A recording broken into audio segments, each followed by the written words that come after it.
সব শর্ট আবার ভালো না। সব যখন নাকি শর্ট আরম্ভ হয়ে গেল, তখন আমাদের মহিলারা বলতে লাগলো, তাহলে আমরা লং জামা পরে লাভ নাই, আমরা শর্ট পরে আরম্ভ করে দিই। তখন তারা শর্ট পরে আরম্ভ করে দিয়েছে। অথচ মহিলাদের জন্য 5 প্রকার পোশাক হারাম। মহিলাদের জন্য কত প্রকার পোশাক হারাম? 5 প্রকার। 1 নম্বর পোশাক হইল শর্ট। 2 নম্বর হইল মশারি, মশারি বুঝেন, পাতলা। 3 নম্বর হইল টাইট। শর্ট হারাম, পাতলা হারাম, টাইট হারাম, বিজাতীয় পোশাক হারাম। 5 নম্বর হইল আমাদের স্কুল কলেজের ছাত্রদের যে পোশাক, পেন এবং শার্ট, মহিলারা আজকে কেড়ে নিয়ে গেছে। এই 5 প্রকার পোশাক পরা মহিলাদের জন্য হারাম। ঠিক না বেটে? সব শর্ট আবার ভালো না, সব শর্ট আবার ভালো না। এখন অনেকে আবার শর্ট করতে করতে সালামের মতো শর্ট আরম্ভ করে দিয়েছে, আসসালামু আলাইকুম, আর ইলা উত্তর দেওয়া আলাইকুম। ঠিক না বেঠিক? এই জাতীয় সালাম যদি 70 বছর পর্যন্ত আপনি দেন, আপনার আমল নামার মধ্যে কোনো নেকি জমা হবে না। সালাম দিতে গেলে সরওয়ারে দো আলম নবী পূর্ণাঙ্গভাবে যেটা দিয়েছে, শুরুর হামজা উচ্চারণ করে আসসালামু আলাইকুম ওয়া রাহমাতুল্লাহ, উত্তর দিতে হবে ওয়ালাইকুম না ওয়ালাইকুম আসসালাম ওয়া রাহমাতুল্লাহি ওয়া বারাকাতুহু। এই জন্য শর্ট সালাম দিলে আপনি কি হবে না, আপনার আমল নামার মধ্যে নেকি জমা হবে না। ঠিক না বেঠিক? অনেকে আবার দাড়ি রাখে কিন্তু শর্ট, দাড়ি রাখে কিন্তু শর্ট। এই শর্ট আবার ভালো না। কামানো যেরকম ভাবে কবিরা গুনাহ, দাড়ি শর্ট রাখার তেমনি কবিরা গুনাহ, কোনো সন্দেহ নেই। এত সব শর্ট আবার ভালো না। ঠিক না বেঠিক? ইদানিং আবার যারা নাকি বিভিন্ন দেশে যায়, দেশে আইসে সেটা তারা গেছে ওই দেশের মধ্যে বিভিন্ন ধরনের চাকরি ব্যবসা করার জন্য, আসার পরে ফতুয়া দেওয়া আরম্ভ করে তারাবি শর্ট। কি কয়, কি বলে তারা? তারাবি শর্ট আরম্ভ করবো বলে দে, তারাবি শর্ট বলে তারাবি 8 রাকাত। পরিষ্কার জেনে রাখুন, সরওয়ারে দো আলম নবীর আমল থেকে অদ্যবধি আপনার হেরেম শরীফের মধ্যে 20 রাকাত তারাবি, এমন মসজিদে নববীতে 20 রাকাত তারাবি। ওরা কোথায় দেখে আসলো 8 রাকাত তারাবি? আসার পরে শিয়াদের সাথে সুর মিলিয়ে তাদের নামটা আবার সুন্দর রাখছে। কি নাম রাখছে? আহলে হাদিস, তথাকথিত আহলে হাদিস। যদিও বোমা মারলেও ভিতর থেকে একটা হাদিস সহিভাবে বাইর হবে না, নাম দিয়ে দিছে আহলে হাদিস। ঠিক না বেঠিক? এই আহলে হাদিস ওয়ালারা তারাবি শর্ট করে, শুধু তাই না, গোটা দিনটাকেই তারা শর্ট করতে চায়। ঠিক না বেঠিক? কেমন ভাবে দিনটা শর্ট করে? আমাদের আহলে সুন্নাত ওয়াল জামাতের আকীদা হলো সরওয়ারে দো আলম হায়াতুন নবী জিন্দা, শিয়াদের আকীদা মুর্দা। ঠিক তদ্রূপ ভাবে আহলে হাদিস আকীদার মুর্দা। শিয়ারা মাযহাব মানে না, আহলে হাদিস মাযহাব মানে না। শিয়ারা পীর মুরিদি মানে না, আহলে হাদিস পীর মুরিদি মানে না। শিয়ারা 8 রাকাত তারাবি পড়ে, আহলে হাদিস 8 রাকাত তারাবি পড়ে। শিয়ারা 3 তালাক দিলে 1 তালাক বলে, আহলে হাদিস 3 তালাক দিলে 1 তালাক বলে। শিয়ারা যতগুলি আমল করে, আহলে হাদিস ততগুলি আমল করে। শিয়ারা নারী পুরুষ একাকার হয়ে নামাজ পড়ে, আহলে হাদিস নারী পুরুষ একাকার হয়ে নামাজ পড়ে। শিয়ারা ঈদের নামাজে 12 তাকবীর দেয়, আহলে হাদিস 12 তাকবীর দেয়। শিয়াদের যত আমল, আহলে হাদিসের তত আমল। ঠিক না বেঠিক? এই জন্য পরিষ্কার ভাবে যে বলি, সব শর্ট আবার ভালো নয়, সব শর্ট আবার ভালো নয়। তাইলে আমি যে শর্টটা বলেছি সেই শর্ট হইল জান্নাতে যাওয়ার শর্ট কোর্স। এর মধ্যে প্রথম নম্বর গুণ হইল ইন্নাল্লাযীনা আমানু, ঈমান। ঈমান সবার আগে। ঠিক না বেঠিক? ঈমানটা সবার আগে। জোরে বলেন, ঈমান সবার আগে, ঈমান সবার আগে। ঈমানের অনেক লম্বা আলোচনা আছে। 1 নম্বর ঈমানের কালার আছে, 2 নম্বর ঈমানের মজা আছে, 3 নম্বর ঈমানের গ্রান আছে, 4 নম্বর ঈমান ভাঙার কারণ আছে, 5 নম্বর ঈমান মাপার যন্ত্র আছে, 6 নম্বর ঈমানের চূড় আছে, ঈমানের ঢাকায় তো আছে।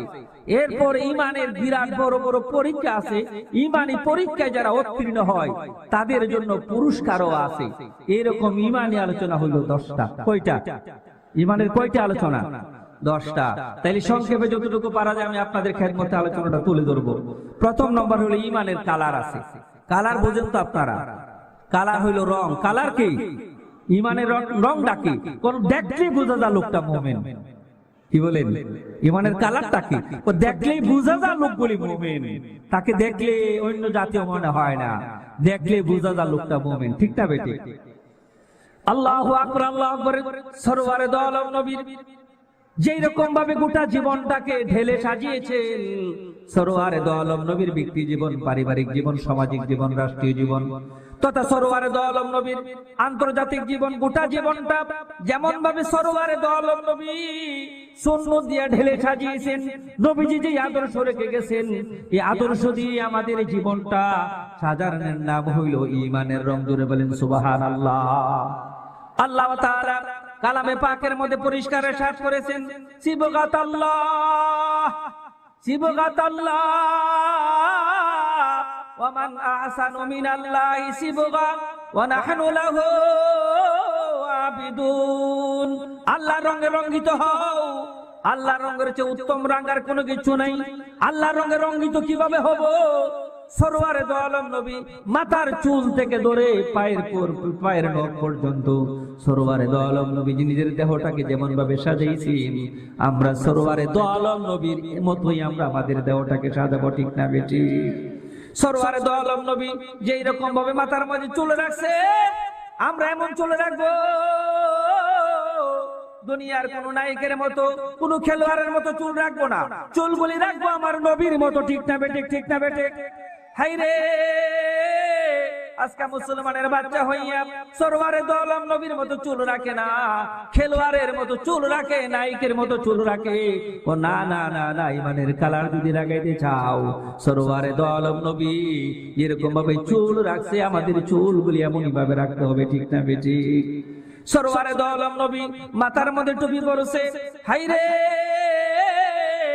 এই টুপির এত দাম কেন? এত দাম সরওয়ারে দো আলম নবী টুপিগুলি পরছে রহমতে আলম। এই টুপিগুলি পরার কারণে টুপির এত দাম, ঠিক না বেটি? এইরকম ভাবে আমরাও সরওয়ারে দো আলম নবীর মতেও আমাদের মাথাটা টুপি দিয়ে আমরা সুন্দর করে সাজাবো, আমরা টুপিওয়ালা হব, টুপিওয়ালা হব। তাইলে সরওয়ারে দো আলম নবীর রঙে আমরা রঙ্গিত হতে পারবো, ঠিক না বেটি? পৃথিবীতে যত জাতি আছে, সমস্ত জাতির একটা ইউনিফর্ম আছে, আছে না নাই? আছে না নাই? পৃথিবীতে যত জাতি আছে, সমস্ত জাতির একটা ইউনিফর্ম আছে, ইউনিফর্ম আছে। হাইরে দেখলেই বোঝা যায় হিন্দু, দেখলেই বোঝা যায় বৌদ্ধ, ঠিক না বেটে? ঠিক না বেটে? ইউনিফর্ম আছে, পরিচয়পত্র আছে। হাইটা গেলে আমরা বলতে পারি রে ভাইটা যাইতেছে, পুলিশ হাইটা যাইতেছে, আর্মি হাইটা যাইতেছে। কিসের জন্য? তাদের ইউনিফর্ম আছে, ঠিক না বেটে? ঠিক না বেটে? ইউনিফর্ম থাকার কারণে যেই রকম ভাবে তাদের চিনা যায়, মুসলমানদের ইউনিফর্ম হইল সরওয়ারে দো আলম নবীর দাড়ি, ঠিক না বেটি? ঠিক না বেটি? মুসলমানদের ইউনিফর্ম হইল রহমতে আলম সাল্লাল্লাহু আলাইহি ওয়াসাল্লাম দাড়ি রাখছি। এই দাড়িটা হইল মুসলমানদের ইউনিফর্ম, নবীজির ইউনিফর্ম, ঠিক না বেটি? এই দাড়ি রাইকা যদি কবরের মধ্যে শুয়ে যান, এই দাড়ি রাইকা যদি কবরের মধ্যে শুয়ে যান, আল্লাহর তৈরি রহমতের ফেরেশতারা যখন কবরে আগমন করবে, হায়রে ফেরেশতারা আয়েশা যখন দেখবে, সীমাহুম ফি ওজুহিহিম মিন আসারিস সুজুদ, সেই জায়গাগুলি চমকায়, সেই জায়গাগুলি চমকায়। গুররাম মুহাজ্জিলিনা মিন আসারিল ওযু, ওযুর জায়গাগুলি চমকায়, ওযুর জায়গাগুলি চমকায়। ফেরেশতারা রব্বে করিমকে ডাক দিবে, আল্লাহ গো, আসমানের মালিক আল্লাহ, তোমার বান্দার সওয়াল জবাব করার জন্য আসছি। চেহারার মধ্যে সেই দার চিহ্ন দেখা যায়, হাতের মধ্যে ওযুর চিহ্ন দেখা যায়, সাথে সাথে আবার সরওয়ারে দো আলম নবীর ইউনিফর্ম দাড়ি দেখা যায়। দেখার সাথে সাথে ফেরেশতাদের মায়া হয়ে যাবে। আল্লাহ তাআলা ডাকতে বলবেন, ফেরেশতারা শোনো, যার চেহারার মধ্যে সেই দার চিহ্ন, হাত পায়ের মধ্যে ওযুর চিহ্ন, মুখের মধ্যে সরওয়ারে দো আলম ইউনিফর্ম, আর দেরি করো না, দেরি করো না, এই নেককারের উঠা সাতটা আসমান ভেদ করে আমার তৈরি জান্নাতে ইলিনের মধ্যে নিয়ে আসো। কিয়ামত পর্যন্ত নবদুলার মতো আরামে ঘুমাবে, কারণ সরওয়ারে দো আলম নবীর রঙে সে রঙ্গিত হয়েছে, ঠিক না বেটি? এই জন্য অনুরোধ করে বলি ভাই, সরওয়ারে দো আলম নবী যেরকম ভাবে গোটা দেহটা ঢেলে সাজাইছেন, আপনি আমি এমন ভাবে আমার দেহটা ঢেলে সাজাতে হবে, ঠিক না বেটে? ঠিক না বেটে? হাইরে ইমানের কালার যার মধ্যে এসে যায়, ইমানের কালার যার মধ্যে এসে যায়, ইমানের কালার আসার সাথে সাথে তার মধ্যে ইমানের মজাও এসে যায়। জোরে বলেন সুবহানাল্লাহ। মান যাকা তামুল ঈমান। আরে কে আছো ইমানের মজা চাকবা? হাই রে, আমরা মুসলমান, নামাজ পড়ি মজা পাই না, তাহাজ্জুদ পড়ি নামাজ পাই না, কুরআন তেলাওয়াত করি নামাজ পাই না, মজা পাই না। কেন মজা পাই না? মজা পাই না এই জন্য ইমানের হাকিকত আমাদের ভিতরে ঢুকে নাই। ঠিক না বেঠিক? যা ঢুকছে ইমানের সুরত, ইমানের হাকিকত না ঢোকার কারণে ইবাদত বন্দেগী করি ঠিক, কিন্তু মজা পাই না। ইমানের হাকিকত যার ভিতরে ঢুকছে, যত আপদ বিপদ আসুক দুনিয়ার সব ত্যাগ স্বীকার করেছে, কিন্তু তারা কোনোদিন ঈমান হারা হয় নাই। ঠিক না বেঠিক? ইমানের মজা পাইছে, ইমানের মজা পাইছে বেলাল, ইমানের মজা পাইছে বেলাল। উমাইয়া বেলালে মারতে মারতে মারতে মারতে ক্লান্ত হয়ে গেল। উমাইয়া বলে, বেলাল এত মারার পরেও বেলাল কেন তুমি মুহাম্মাদের কালিমা ছাড়ো না? পরিষ্কার ভাবে বেলাল বলে দিল, ও উমাইয়া তুমি শুনো, মারতে মারতে আমার ভিতর থেকে প্রাণ বাহির করতে পারবা, কিন্তু আমি যে ইমানের মজা পাইছি, ইমানের স্বাদ পাইছি, আমার ভিতর থেকে কোনোদিন ইমান বাহির করতে পারবা না। সাহাবায়ে কেরাম যুদ্ধের মাঠে শাহাদাত বরণ করছে। হায় রে, দুনিয়াতে বিদায় হয়ে যাইতেছে, আর মুখে উচ্চারণ করতে ফুস্তবি রব্বিল কাবা, ফুস্তবি রব্বিল কাবা, কাবার রবের কসম আমি কামিয়াব হয়ে গেছি। কেমন ভাবে কামিয়াব হয়ে গেল? এই জন্য কামিয়াব হয়ে গেছি, আল্লাহর রাস্তায় শাহাদাত বরণ করে আফজাল মাইতের খাতার মধ্যে নাম লেখাইতে পারছি, এই জন্য আমরা কামিয়াব হয়ে গেছি। জোরে বলেন সুবহানাল্লাহ। ইমানের মজা পাইছে, ইমানের মজা পাইছে। কোরআনের মধ্যে লম্বা ঘটনা আল্লাহ তাআলা বর্ণনা করেছেন। ইমানের মজা পাইছে কাট্টা কাফের স্ত্রী আসিয়া। বলেন ছোট কাফের না বড় কাফের? আসিয়া ছোট কাফের স্ত্রী না বড় কাফের? এমন কাফের যে কাফের নিজে বলে আনা রাব্বুকুমুল আলা, আনা রাব্বুকুমুল আলা যে বলে, এমন একটা কাট্টা কাফের স্ত্রী আসিয়া। ঈমান আনার পরে আসিয়ার নির্যাতন আরম্ভ করে দিল, বন্দী করে ফেললো। হায়রে, পাথরের আঘাতে জর্জরিত করে ফেললো, চাবুকের আঘাতে। হামান গিয়ে সুন্দর করে বলে, আসিয়া মিশরের মধ্যে সবচেয়ে বড় সুন্দরী তুমি, তুমি হইলা মহারানী। মিশরের ঘরে ঘরে তোমার সম্মান আছে, এখনো সময় আছে, ঈমানটা ছেড়ে দাও। ঈমান ছেড়ে দিলে কি পাইবা? রানীর মর্যাদা পাইবা, সম্মান পাইবা, সব পাইবা। আসিয়া পরিষ্কার জবাব দিলে, হামান শুনো, মারতে মারতে আমার ভিতর থেকে প্রাণ বাহির করতে পারবা? তোমার খোদাকে জানিয়ে দাও, ফেরাউনকে জানিয়ে দাও, আমার ভিতর থেকে কোনোদিন ঈমান বাহির করতে পারবা না। ফেরাউন যখন শুনলো, আইরে এত বড় কথা বলে ফেলেছে, কাজ কর, তাইলে তারে সাধারণ ভাবে মওত দিব না, কঠিন করে তাকে মওত দিব। কি করলো? দুনো হাতের মধ্যে পেরাক মারলো, পায়ের মধ্যে পেরাক মারলো। মারার পরে একটা সম্ভ্রান্ত মহিলা তার শরীরের কাপড়গুলি খুলে ফেললো, কাপড়গুলি খুলে ফেলে বললো, আসি এখনো সময় আছে, এখনো সময় আছে, তুমি যদি আমাদের প্রস্তাব মেনে দাও তাইলে তো মহারানীর আসনে তুমি বসতে পারবে। আসিয়া বললে, না, যত বলে প্রলোভন দেখাও না কেন, আমি তোমার মহারানীর আসনে বসতে চাই না। আমি ইমানের যে স্বাদ পাইছি, ইমানের যে মজা পাইছি, ইমানের হাকিকত যে আমার ভিতরে ঢুকেছে, যতই সাজা দেও না কেন, আমি কোনোদিন ইমান হারা হব না। ফেরাউন বলে, তারে কাজ কর, তার চামড়াগুলি তুলে ফেল। জুড়ে বলে নাউজুবিল্লাহ। আল্লাহু আকবার, আল্লাহু আকবার। তাফসীরের কিতাবের মধ্যে লেখে, আসিয়ার যখন চামড়া তুলতে গেল, আসিয়া ডাক দিল, আল্লাহ গো, আমি একটা অবলা নারী, আমি একটা অবলা নারী, জীবিত অবস্থায় আমার শরীর থেকে চামড়া তুলে ফেলবে। আল্লাহ, এই কষ্টটা আমি বরদাস্ত করতে পারবো না। ও রব্বুল আলামিন, তুমি বলেছো ঈমানের কারণে জান্নাত দিবে, ঈমানের কারণে জান্নাত দিবে। আল্লাহ তাআলা বলেছেন, ইন্নাল্লাযীনা ক্বালু রাব্বুনাল্লাহ, ইন্নাল্লাযীনা ক্বালু রাব্বুনাল্লাহ সুম্মা ইসতাকামু তাতানাজ্জালু আলাইহিমুল মালায়েকা আল্লা তাখাফু ওয়া লা তাহজানু, আল্লা তাখাফু ওয়া লা তাহজানু, আবশিরু বিল জান্নাতিল্লাতী কুনতুম তুআদুন নাহনু আউলিয়াউকুম ফিল হায়াতিদ দুনিয়া ওয়া ফিল আখিরা ওয়া লাকুম ফিহা মা তাশতাহি আনফুসুকুম ওয়া লাকুম ফিহা মা তাদউন।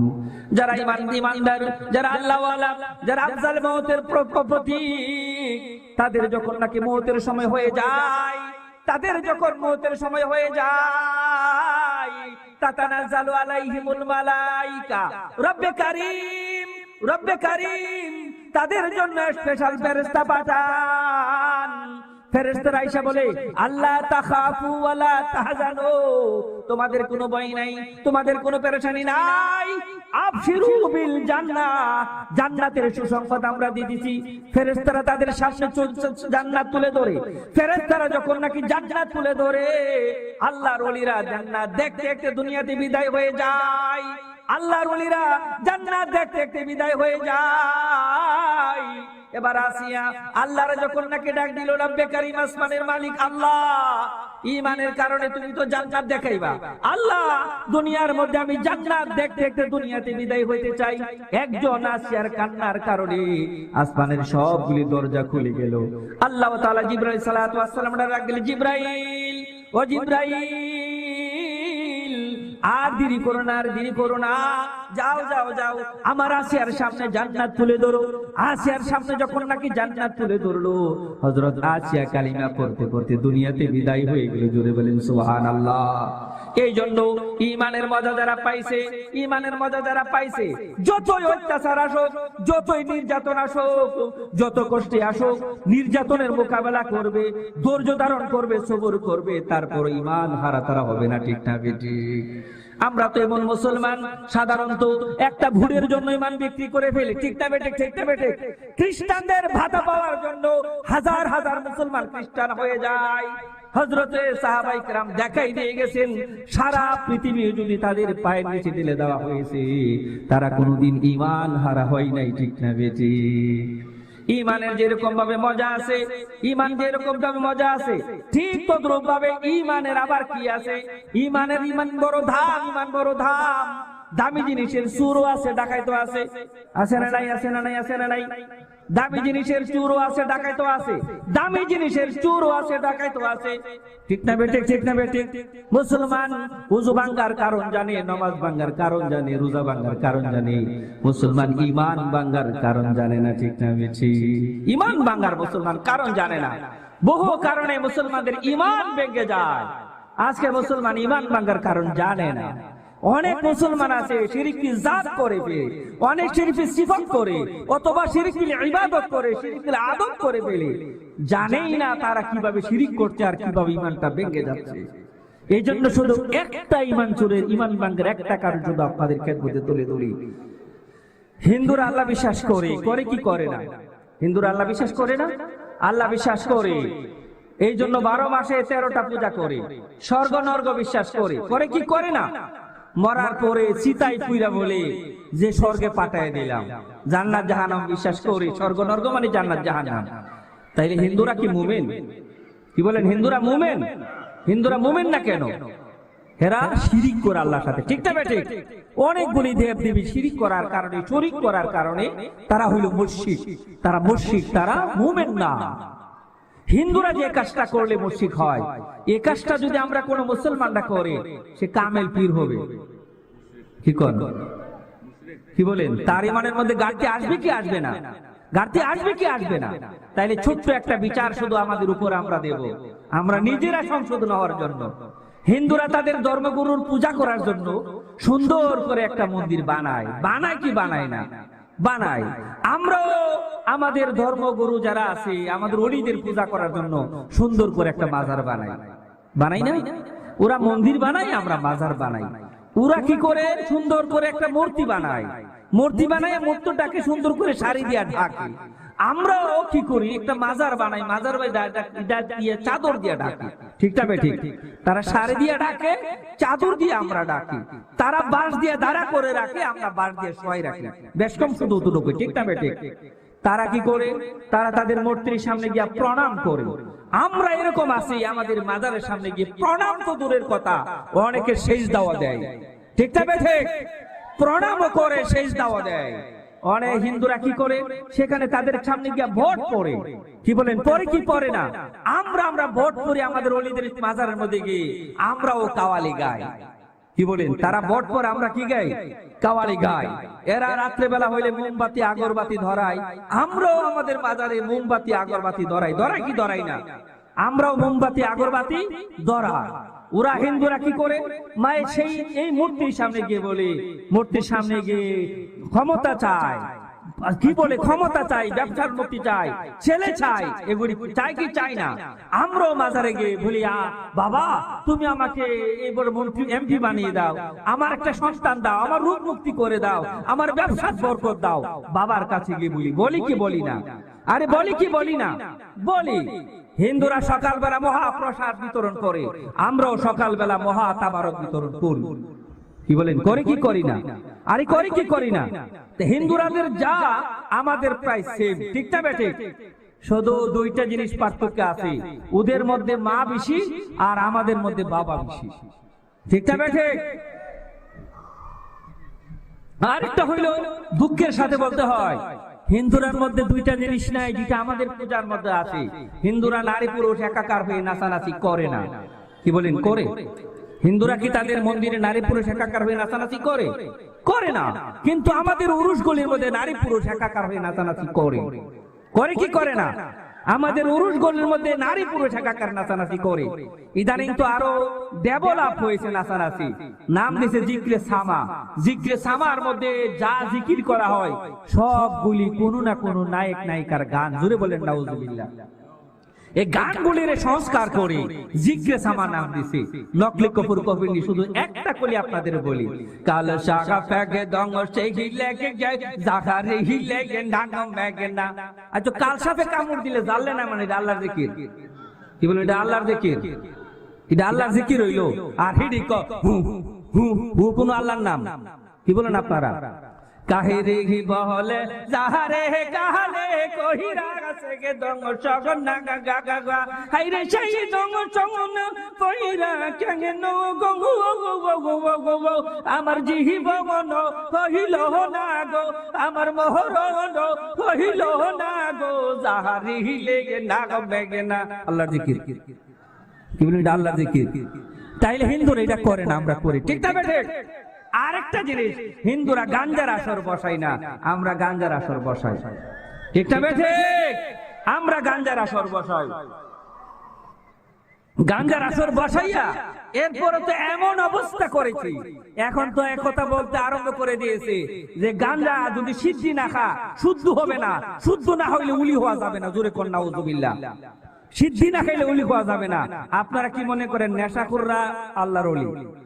মানুষের যে কি আকীদা, আমি একদম দেখছি মাদার জাত উলঙ্গ, মাদার জাত উলঙ্গ থাকে, বিভিন্ন জিনিস দিতেছে, প্রণাম তাকে সম্মান করতেছে। আমি বললাম একটা ন্যাংটাকে আপনি কি করতেছেন? হুজুর ন্যাংটা হইলে কি হবে? তার ভিতরে মাল আছে। ন্যাংটা হইলে তার ভিতরে, আরে যা আছে তা তো দেখাই রাখতে, তার ভিতরে আবার মাল থাকে কিভাবে? পরিষ্কার ভাবে জেনে রাখুন, ন্যাংটা থাকা সগীরা গুনাহ না কবিরা গুনাহ? আরে জুড়ে বলেন কবিরা গুনাহ। কোন আল্লাহর ওলি কবিরা গুনাহ করতে পারে না। একটা কবিরা গুনাহ থেকে বাঁচতে থাকা 10,000 রাকাত তাহাজ্জুদ নামাজ থেকে উত্তম। এই জন্য পরিষ্কার ভাবে জেনে রাখুন, কোন আল্লাহর ওলি ন্যাংটা থাকতে পারে না। ন্যাংটা কোনদিন আল্লাহর ওলি হতে পারে? পরিষ্কার জেনে রাখুন। 12 বছর যাবত হাতের সাথে দাঁতের সম্পর্ক নাই, গোসল করে না, শরীরের মধ্যে ফাড়ার গন্ধ করে, মাথার মধ্যে জড়া, সেই ব্যক্তি বলে আল্লাহর ওলি। তার গিয়ে বলে বাবা বাবা তুমি কলাটা খাইয়া দো। এই খাড়াসে কলা খাইয়া দিলে কি হইব? আমার করে পুতুইব। এই খাড়াসের কলা খাইলে পুতুইব না কলের হইব? কলের হইব। মহাখালী যাইবার আগে ভালো হবে না। এই জন্য ভালো করে শুনে রাখুন, হিন্দুরা যা করে আমরাও তাই করি, কিন্তু হিন্দুরা করলে মুশরিক, আমরা কইরা হয়ে যায় মারিফতের সম্রাট। আমরা কইরা কি হই? আমরা কইরা মারিফতের সম্রাট দাবি করি। এই জন্য পরিষ্কার ভাবে জেনে রাখুন, এই সমস্ত হইল ঈমান ভাঙার কারণ। ঠিক না বেঠিক? ইমান ভাঙার কারণ। এই জন্য ইমান ভাঙার কারণ আমাদের কোন সময় কার ইমান ভেঙে যায়, খুব কেয়ারফুলি থাকতে হবে যাতে ইমানটা না ভেঙে যায়। আমাদের ইমানের কি অবস্থা আছে এটাও তো একটু যাচাই করা দরকার। সরওয়ারে দো আলম নবী বলছে মাঝে মাঝে তোমরা কি করবা, ইমানটা একটু মাপবা। কি করবা ইমানটা? আমরা জ্বর মাফি, প্রেসার মাফি, ডায়াবেটিস মাফি, মাফি কি মাফি না, মাফি কি মাফি না। তো মাঝে মাঝে ইমানটা মাপতে হবে, দেখতে হবে ইমানে কি পজিশনে আছে, দেখতে হবে কিনা। তাইলে দেখবেন যদি আপনার ভালো কাজ করতে ভালো লাগে, সকালবেলা ফজর নামাজটা জমাতে পড়েছেন এর জন্য ভালো লাগে, কুরআন তেলাওয়াত করছেন ভালো লাগে, আবার আজকে মাহফিলে আসছেন ভালো লাগে। নবীজি বলেন জাসারাতকা হাসানাতুকা ওয়া সাআতকা সাইয়্যাতুকা ফাআনতা মুমিন। ভালো কাজ করতে যদি তোমার ভালো লাগে, আবার খারাপ কাজ করতে যদি তোমার খারাপ লাগে, বুঝতে হবে তোমার ভিতরে ঈমান আছে। ঠিক না বেটে? ওয়াজ মাহফিল ভালো লাগে না, দুই দিন পরে পরে একটা ওয়াজ দে, ওয়াজ ভালো লাগে না। আবার আলেমের চেহারাও ভালো লাগে না, আবার আলেমকেও ভালো লাগে না, নামাজ ভালো লাগে না, কুরআন তেলাওয়াত ভালো লাগে না। বুঝতে হবে তোমার ঈমান পিউজ। ঠিক না বেটে? হ্যাঁ, যার ঈমান ভালো কাজও ভালো লাগে না, খারাপ কাজও খারাপ লাগে না। একটা হাত, এটার মধ্যে আগুন লাগলেও কইতে পারে না, আবার বরফ লাগলেও কইতে পারে না এটা হাতটা কি সুস্থ না প্যারালাইসিস। প্যারালাইসিস। যার ভালো কাজও ভালো লাগে না, আবার টিভি দেখলেও খারাপ লাগে না, গান শুনলেও খারাপ লাগে না, বুঝতে হবে তার ঈমানটা প্যারালাইসিস। ঠিক না ঠিক? তো ঈমানটা মধ্যে মধ্যে মাপতে হবে, দেখতে হবে ঈমানটা কি পজিশনে আছে। ভালো পজিশনে থাকতে আলহামদুলিল্লাহ, আর ভালো পজিশন না থাকলে তওবা করে ঈমানটাকে দৌড়াইতে হবে। ঠিক না বেঠে? এই জন্য আমি শেষ করে দিচ্ছি, আমার পরে আমার বড় ভাই আছে আলোচনা করবেন, আমি শেষ করে দিচ্ছি কয়েক মিনিটের ভিতরে। ঈমানের আবার বড় বড় পরীক্ষা আছে। ঠিক না বেঠিক? কালিমা পড়ে যারা ঈমানি কলেজের মধ্যে ভর্তি হয়েছে, আমরা সবাই পরীক্ষার্থী। মহান আল্লাহ হলেন পরীক্ষক। মহান আল্লাহ তাআলা সাহাবায়ে কেরাম থেকে পরীক্ষা নিয়েছেন। উলাইকাল্লাযীনা ইমতাহানাল্লাহু কুলুবাহুম লিত্তাকওয়া লাহুম মাগফিরাতুন ওয়া আজরুন আযীম। আল্লাহ বলেন, ও সরওয়ারে দো আলম নবী, আপনি যারে পড়াইছেন আপনি, কিন্তু ইন্টারভিউ আপনাকে নিতে দেব না, পরীক্ষা নিব স্বয়ং আমি আল্লাহ। জুড়ে বলেন সুবহানাল্লাহ। কিন্তু পরীক্ষার রেজাল্ট আল্লাহ সরওয়ারে দো আলম নবীকে বলে, ও নবী, রেজাল্ট দুনিয়ার কোন ইন্টারনেটে পত্রিকাতে প্রকাশ করব না, আপনার ছাত্ররা যারা পাস করবে তার রেজাল্ট পরীক্ষা করবে, যারা গোল্ড মেডেল পাইবে তাদের রেজাল্ট পরীক্ষার রেজাল্ট আমি পেশ করব স্বয়ং কোরআনে। জুড়ে বলেন সুবহানাল্লাহ। আল্লাহ তাআলা বলেন, উলাইকাল্লাযীনা ইমতাহানাল্লাহু কুলুবাহুম লিত্তাকওয়া লাহুম মাগফিরাতুন ওয়া আজরুন আযীম। সাহাবায়ে কেরাম সবাই ছিলেন মাকফুর, সাহাবায়ে কেরাম সবাই ছিলেন সত্যের মাপকাঠি। তাদের পরীক্ষা স্বয়ং আল্লাহ নিয়েছে। কে নিয়েছে? আবার পরীক্ষার রেজাল্ট ঘোষণা করেছেন স্বয়ং আল্লাহ। কোথায় করেছেন? কোরআনে। কোথায় করেছেন? কোরআনে। কোরআনে রেজাল্ট ঘোষণা করে দিয়েছেন। ঠিক তদ্রূপ ভাবে পরীক্ষা নিয়েছেন আল্লাহ তাআলা। কোন সময় নবীদের কাছ থেকে এমন কোন নবী নেই যেই নবীদের কাছ থেকে আল্লাহ তাআলা পরীক্ষা নেন না। সমস্ত নবীদের কাছ থেকে আল্লাহ পরীক্ষা নিয়েছেন। এর মধ্যে সব নবীদের নাম বললেও তো রাত পোহাই যাবে, শুধু একজন নবীর কথা সংক্ষেপে বলবো। আপনারা সবাই জানেন, সেই ঘটনা সবার মুখস্থ আছে, সাইয়েদনা হযরত ইব্রাহিম আলাইহিস সালাতু ওয়াস সালাম। ঠিক না বেঠিক? ইব্রাহিম আলাইহিস সালাতু ওয়াস সালামকে নমরুদ আগুনে ফেলাইবে। ঠিক সেই সময়ে আগুনে ফেলাই দিবে, জিবরাইল আলাইহিস সালাতু ওয়াস সালাম আল্লাহর কাছে বলে, আল্লাহ, ইব্রাহিম খলিল তোমার, তাকে নমরুদে আগুনে ফেলাই দিবে আর আমরা এখানে নির্বাক ভাবে বসে থাকবো, সেটা হতে পারে না। অনুমতি দিন, নমরুদের আগুনকে দিয়ে নমরুদকে জেলে পুরে সারকার করে দিব। আল্লাহ বলেন, না, আমার কাছ থেকে অনুমতি নিও না, অনুমতি নিও আমার খলিলের কাছ থেকে। কোথায়? খলিলের কাছ থেকে। সাইয়েদনা হযরত জিবরাইল আলাইহিস সালাতু ওয়াস সালাম দৌড়ে আসতেন খলিলের কাছে। খলিলের কাছে যখন নাকি সালাম জানাইলেন, ইব্রাহিম খলিল বললে, কে তুমি? বলল, আমি জিবরাইল। আরে জিবরাইল, তুমি কেন আসছো?